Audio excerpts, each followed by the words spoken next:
When it comes to the three states of matter, solids, liquids, and gases, all right, there's definitely differences. And we've talked about this off and on since the beginning of Chem 221. The kinetic molecular theory basically says that solids are very close to each other. Liquids, there is an attraction between them, but of course it's not as intense as solids. And then gases basically have no interactions between each other at all. And every time you wish to turn a solid into a liquid, it's going to take heat. And in our world, of course, that means that it's an endothermic process. And the same thing if you wish to turn a liquid into a gas, you also have to add heat. You can also reduce the pressure, it's true, but most of the time it's adding heat and stuff. Now, the opposite process, going from gas to liquid, liquid to solid, usually is done through cooling. So those kind of processes and stuff, if you cool it down, that means that energy is being released. And that's kind of interesting. So one thing I want to point out right away here is that every time you go solids to liquids, liquids to gases, it's going to be an endothermic process. You need to add heat. On the opposite, every time you go gas to liquid, liquid to solid, actually you get energy out and it's exothermic, and that's why you have to cool things down a little bit. All of these phases, though, are the same material, and we talked about this a little bit in the last section. If those little purple dots represent water, then the crystalline solid on the far right would be ice, solid water. Of course, liquid would be liquid water, and on the far left you would have gaseous water or vapor, but they're all H2O. The difference between the phases is nothing more than the interaction between the particles, the molecules that are interacting. So that's what we're going to focus on, like what makes the solids so strong, what makes gases basically have none, and how to interconvert the two of them together. Sometimes you hear the term condensed phases used for solids and liquids. If you remember, even since Chem 221, the density of liquids and solids, usually solids go up to like about 20 grams per centimeter cube, some of them a tiny bit more than that on the periodic table. Liquids usually 1 gram per milliliter is the density of water. Sometimes you can get down to smaller densities for liquids. But both of those density ranges are a lot greater than the density for gases. We saw the densities for gases are usually represented in grams per liter, so a lot less mass per volume, if you will. So condensed phases just means you have the molecules tighter together. That's all it means. The punchline of why these phases are different and what's going on is intermolecular forces, and we'll talk about that here in a little bit. When it comes down to solids versus liquids versus gases, there's two things we have to really think about to understand why some compounds are more likely a solid, say at room temperature, than a gas. And it really comes down to the kinetic energy of the particles, like how much energy is inside each one of them. And it also comes down to the strength of the attraction between the particles. So like we said, solids are a little tighter, they're held on a little closer to each other, and gases basically have no interactions with each other, all right? And that is going to be the intermolecular forces. Temperature is a big time component because temperature will definitely increase the kinetic energy of the particles, and it will tend to break up the strength as you raise the temperature. And of course, lowering the temperature would be the opposite.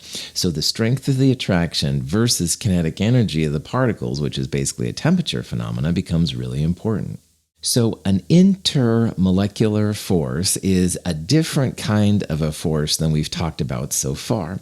We've talked about a lot of intramolecular forces, ionic bonds, covalent bonds, even the metallic bonds we talked about. All of those are intramolecular. Intramolecular means inside the molecule, all right? And those bonds, those types of forces are very, very strong. But what we're going to talk about mostly in this chapter are intermolecular forces. And intermolecular forces are the forces between two molecules. So these forces are generally not as strong as the intramolecular forces, but are they important because these are the attractions that keep the molecules together. Intermolecular forces are not chemical bonds, all right? Intermolecular forces are just helpful guides to keep molecules together when we wouldn't maybe expect them to be. And again, they're nowhere near as strong as intramolecular, the ionic, covalent, metallic.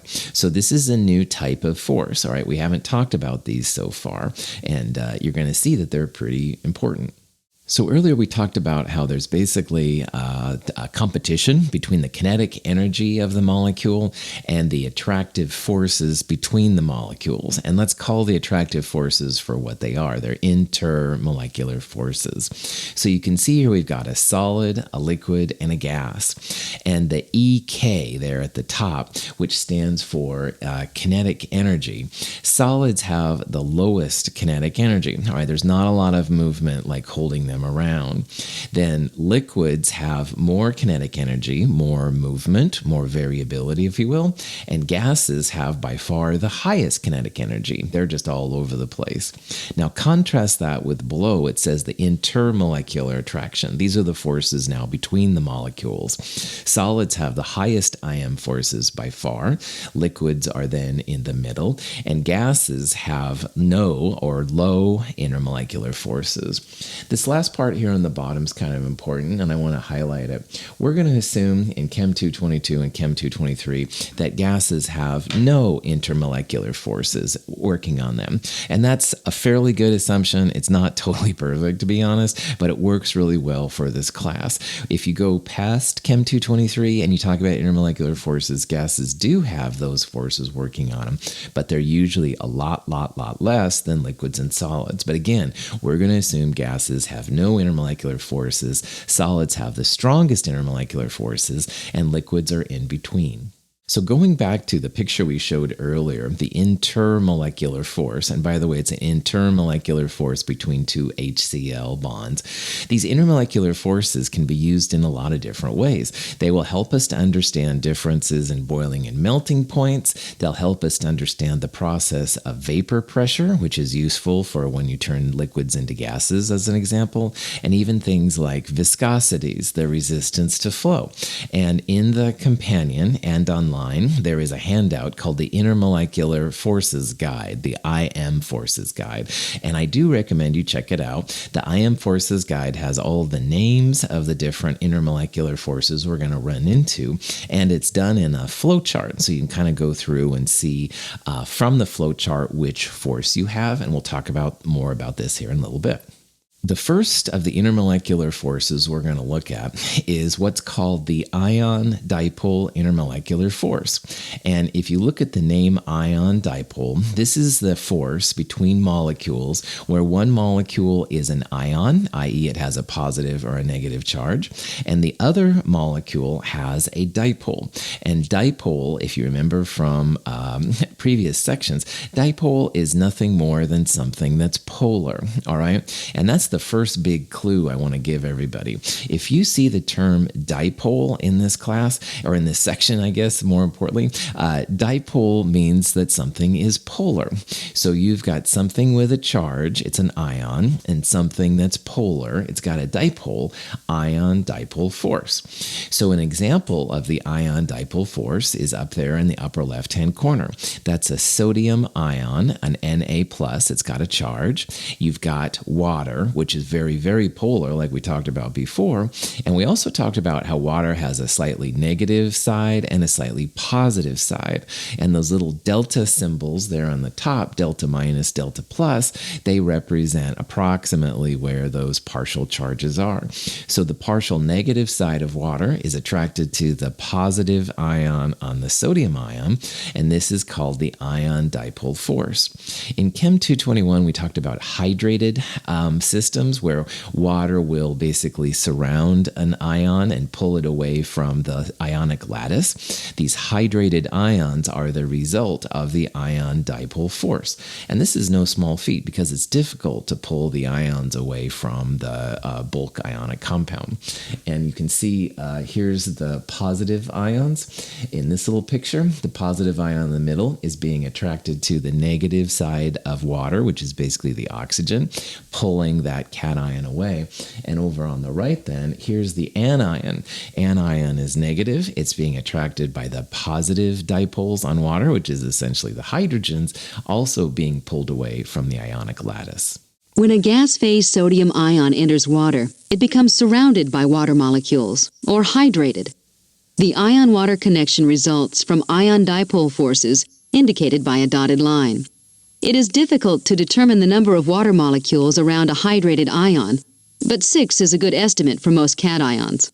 They feel that generally 6 water molecules are needed to surround an ion to pull it away from the ionic lattice, and there's scientists that do a lot of studies with this, believe it or not. But anyway, for our purposes, just realize that ion dipole results when you have something polar, usually water, but not necessarily. Anything polar would work. Basically pulling on, if you will, an ion. And the ion can be a positive cation, like sodium, but it can also be a negative ion, like chloride we saw a little bit ago. Ion dipole is really important. Again, it pulls the cations and anions away from the lattice, and usually there's about 6 molecules per cation or anion, and that's fine.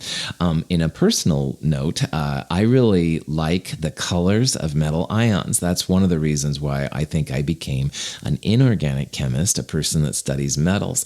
And you can see there's a picture with iron, cobalt, nickel, and copper. The colors of these solutions are really fantastic. And those are all due to water molecules surrounding the metal and pulling it away from whatever anion it was. So, all right, ion dipole force, my favorite ion force. No, I'm just joking. I don't know if it is or not, but it is what results in the cool colors that are the hallmark of transition metals. And we'll talk more about those in Chem 223 as well. So, to sum this all up, ion dipole is the first of our ion forces.